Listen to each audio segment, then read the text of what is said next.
ज्यादा लोग जुटेंगे। ये भारत के अंदर ये बहुत बड़ा आंदोलन होगा जमीन के मुद्दे पर।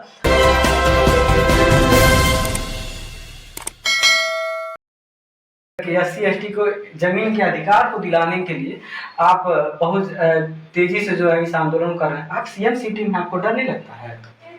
सीएम सिटी हो या पीएम सिटी हो, डर हमें इसलिए नहीं लगता है क्योंकि हम बाबा साहब डॉक्टर अंबेडकर की औलादे हैं और हम बाबा साहब डॉक्टर अंबेडकर के संघर्षों को जानते हैं। उन परिस्थितियों में जब बाबा साहब संघर्ष कर सकते हैं तो हम उनके अनुयायी हैं, हम अंबेडकरवादी हैं, हम किसी से नहीं डरते हैं क्योंकि हम संवैधानिक बात कर रहे हैं और आम जनता को जो उसके मूल अधिकार से आजादी के 75 साल बीतने के बावजूद भी उसको वंचित किया गया है।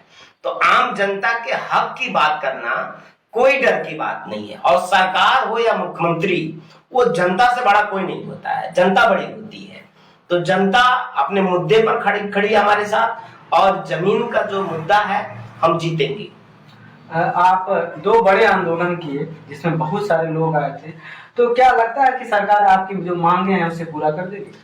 सरकार को हमारी मांग माननी ही पड़ेगी और जमीन गरीबों को देना ही पड़ेगा और इसका आगाज भी हो चुका है।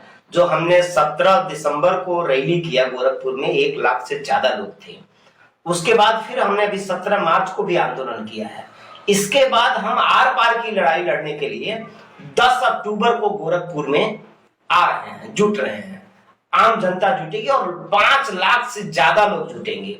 ये भारत के अंदर ये बहुत बड़ा आंदोलन होगा जमीन के मुद्दे पर और 10 अक्टूबर को जब हम आएंगे तो हम तब तक नहीं हटेंगे जब तक गरीबों को जमीन का कागज न मिल जाए, जब तक जमीन का पट्टा उनको न मिल जाए तब तक हम हटेंगे नहीं। 1 एकड़ जमीन सबको दिलाई देंगे। अभी सरकार के द्वारा जो है एक आदेश 14 मार्च को एक आदेश जारी हुआ है कि जो अनुसूचित जाति एससी एसटी की जो जमीनें हैं, आप बिना जिलाधिकारी के परमिशन के आप जमीनें ले सकते हैं।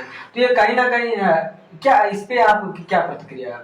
भाजपा सरकार का हर कदम गरीब विरोधी है, दलित विरोधी है, पिछड़ा विरोधी है।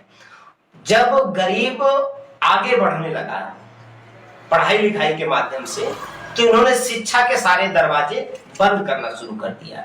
ये बोला नहीं कि हम आपको पढ़ने नहीं देंगे, लेकिन शिक्षा इतना महंगा कर दिया कि गरीब की पहुंच से बाहर हो गया शिक्षा और गरीब को मजदूर और मजबूर बनने के लिए सरकार ने मजबूर कर दिया। ये जो जमीन का सवाल है, जो अभी इस उत्तर प्रदेश सरकार ने ये जो आदेश जारी किया है कि अब एससी एसटी की जमीन खरीदने के लिए किसी को भी डीएम के परमिशन की अनुमति नहीं लेनी है, तो ये सरकार का दलित विरोधी मानसिकता सामने आ गया क्योंकि सरकार की नजर है। एक तो सरकार ने पहले से भी जमीन नहीं दिया, अब जो जमीनें बची हुई है दलितों की, ये चाहते हैं कि वो जमीन भी छीन करके इनको रोड पर ला दिया जाए, ये मजबूर और भिखारी बन जाएं और जब मजबूर रहेंगे तो अब इनको हम थोड़े थोड़े प्रलोभन दे करके या मजबूर करके हम हमेशा इनके ऊपर राज कर पाएंगे। सरकार की कोशिश है।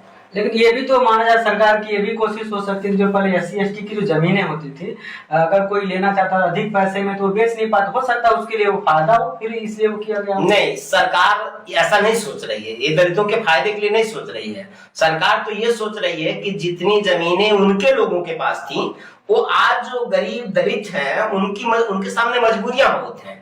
वो लोग बोलते हैं वो जमीन अपना बेच देते हैं, लेकिन आप ये समझिए ना कि मजबूर उनके अपनी बेटी, उनके बच्चों को शादी विवाह करना या पढ़ाई लिखाई करना है, कोई बीमार पड़ गया, तो ऐसी परिस्थिति में उनके पास एक तो जमीन नहीं है, जो जमीन होता है वो सहारा होता है।